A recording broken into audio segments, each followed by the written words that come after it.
Adema, a very, very quick one. We are talking about what is happening in Benue and Plateau. Let me tell our people. Some people like water. When we say these people that are attacking our people, in Imo State now, it is about attacking our farmers, raping our women, destroying the crops in our farms. So Hemegano, Imo State, from the Fulani herdsmen. Then, kidnapping. These are the two things they are doing now. In Enugu State, they are not only kidnapping people there, they are not only attacking the farmers, raping their women, they are also invading communities in Enugu. I want you to understand the background of what I'm saying.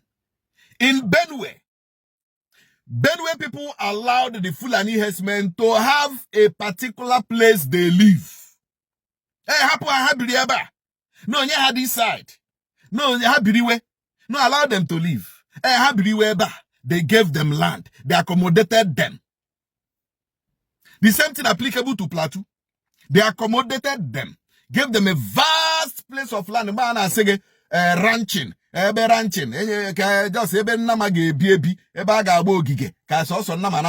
use that place as their inhabitants. She's operating but into the communities, into the villages, into the towns of Plateau and the Benue. That was the mistake Benue people made. Or should I say, Benue government, Plateau state government. That was the mistake. And that was the mistake this government in Imo State carry. But unfortunately, our people are so blinded.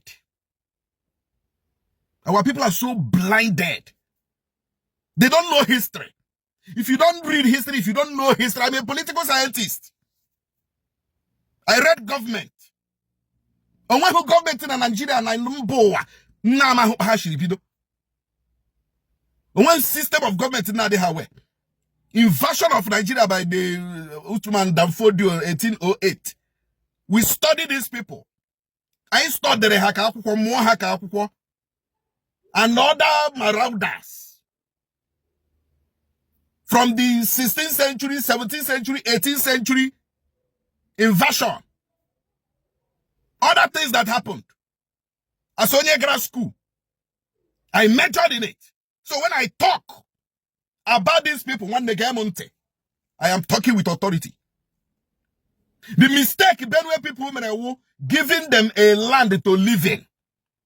The mistake Benue people were giving them a place to live in. That was the greatest mistake. They thought they were accommodating people.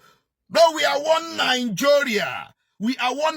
You are one Nigeria. You didn't read history of the people you are giving a place in your land. History dumpa. Before you give somebody a place to stay in your community, read the history. Ask questions.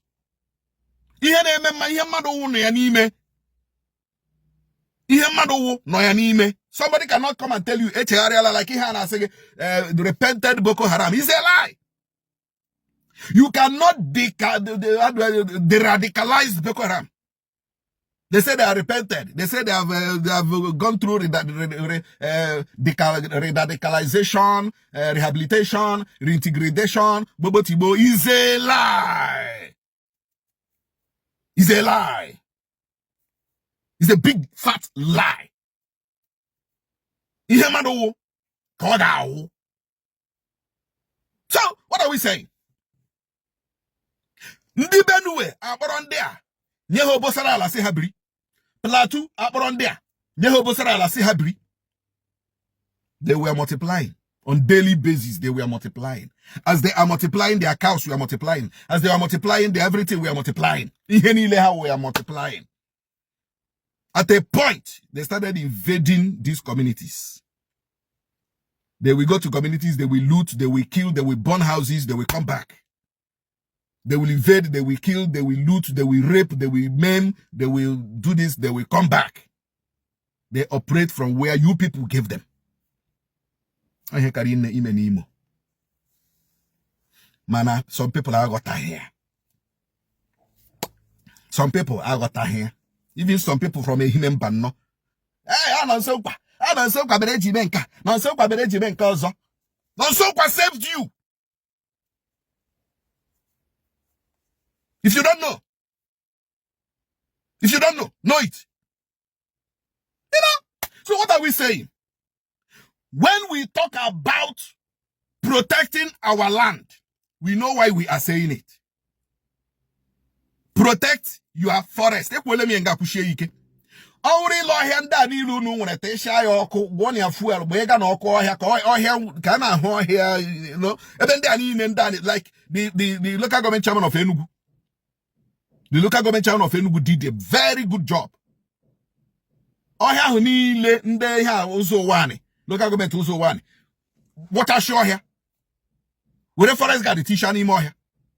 Can you so tunda ge shafta? Bia bagaria no bodo. Bia me invade obodo. Bia rape mo ayan. You know, when we say these things, use your brain, my brother. Use your sixth sense.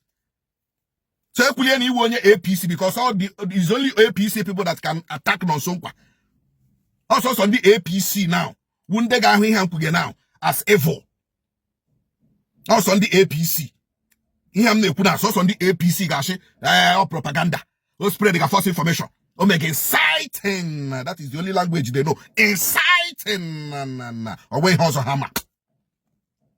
So, but I will continue to give our people information. Who never make a mistake in the Benue mero? Who never make a mistake in the Plateau mero? Enugu State. I no problem when Ebudu nyerende ala eba ka de shina be mehan e mere Enugu. Government Enugu State, look into where these people are coming from. Maybe ha sha work with Enugu State and stop it. Imo State, who never make this mistake? Abia, who never make a mistake? Ebonyi, who never make a mistake? Anambra, who never make a mistake? Enugu. Who never make a mistake? Who no make mistake Ebonyi mere, Benue mere, na Plateau mere, also ga agbakwa. But I thank God our people are at alert now. Ezo de na lobula try, were nare gonyendi ala. Nare gonyendi ohia. Anyị nwetegu, anyị foga aji. Onye abula traditional ruler na Igbo. Were lo ohia nyende Fulani herdsmen. Were ala nyende Fulani herdsmen. Anyị nwetegu. Anyị ga-efoga aji na social media. Anyị ga-atọtọrọ gị foga aji na social media. Kwụọ gị isi n'ụlọ ikpe. Gị jesara ọnụ gị. Ekwuchakwa m ịma Chukwu okike abịa mazie ma abịa m zie unu.